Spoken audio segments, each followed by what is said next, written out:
Litar kipas. Terdapat dua jenis kipas di pasaran iaitu yang masih menggunakan regulator yang dilekatkan di dinding atau yang telah menggunakan remote. Untuk video kali ini kita akan sama-sama belajar tentang litar kipas. Selain daripada kipas dan regulator, kita juga memerlukan satu unit suis satu hala sebagai kawalan untuk menyambung dan memutuskan litar.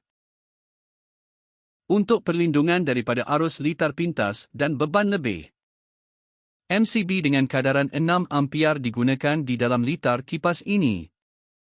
Bagi litar kipas, kabel 1.5 mm digunakan untuk menghubungkan setiap peranti. Pendawaian dimulakan dengan menyambungkan keluaran MCB kepada masukan suis satu hala.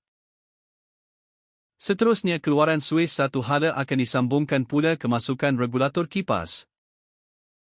Bagi keluaran di regulator kipas pula akan disambungkan kepada kipas.